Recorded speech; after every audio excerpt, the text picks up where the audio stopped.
In a controversial misogynistic statement celebrating the Supreme Court order today on the Sushant Singh Rajput case, the Bihar police chief declared that Rhea Chakraborty does not have the Aukaat, the stature, to comment on Chief Minister of Bihar Nitish Kumar.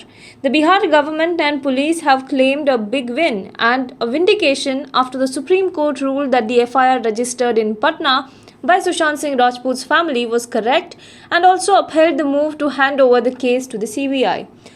Bihar DGP Gupteshwar Pandey, while speaking to the media, said, Rhea Chakraborty does not have the aukat to comment on the Bihar Chief Minister. What the police did was correct and according to legal and constitutional provisions.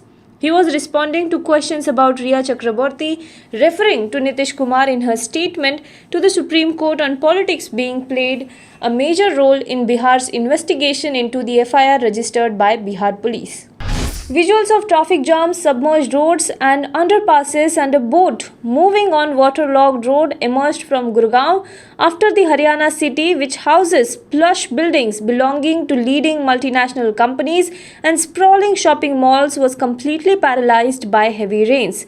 Cars and other vehicles were seen crawling on roads filled with water, exposing the city's lack of planning to deal with the monsoon.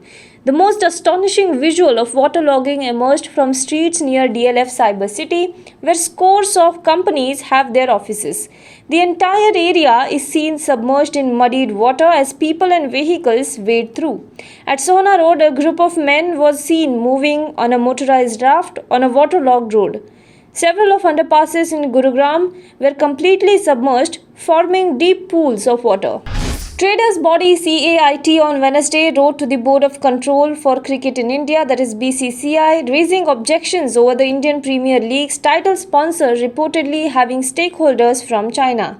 In a letter to the BCCI President Sourav Ganguly, Confederation of All India Traders said that we are deeply pained to note that now Dream 11 has been chosen as sponsor of IPL 2020, which has Chinese company Tencent Global as one of the major stakeholders.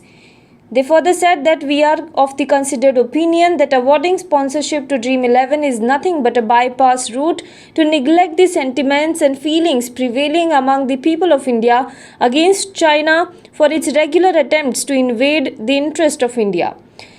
This is what CAIT said, which is spearheading the campaign to boycott Chinese goods. Fantasy gaming platform Dream 11 on Tuesday won the Indian Premier League title sponsorship rights with a bid of 222 crore rupees, replacing Chinese mobile phone company Vivo for a 4.5-month deal. The Union Cabinet has approved the proposal for leasing out Jaipur, Guwahati and Thiruvananthapuram airports of the Airport Authority of India through public-private partnership, Union Minister Prakash Javadekar announced on Wednesday.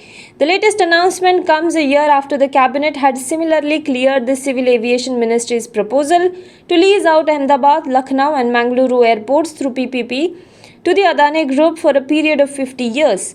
It was the second big airport privatization round after Delhi and Mumbai were given to private companies GMR and GVK respectively.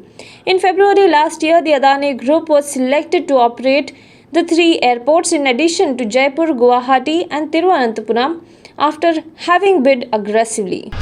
Private think tank Center for Monitoring Indian Economy's data has shown that as many as 50 lakh salaried people in India lost their livelihoods in the month of July, taking the total tally of those who lost jobs in the segment since April to 1.89 crores. In a report released earlier this month, CMIE flagged the issue of ballooning numbers of job loss in the salaried segment as a source of worry, terming the recovery in the job scenario as unhealthy one. As per CMIE, in April, the first full month that witnessed the coronavirus-induced lockdown, 1.77 crore salaried jobs were lost.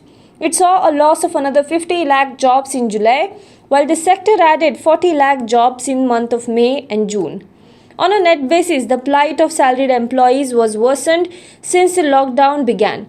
In April, they lost 17.7 million jobs, but by July, their losses had swelled to 18.9 million, the report mentioned. Now be the first to know about the latest updates on our new news app. Go on your Android or iOS, search for HW News Network. Download our app, Choose the language you prefer to get updates in and be up to date with the latest news.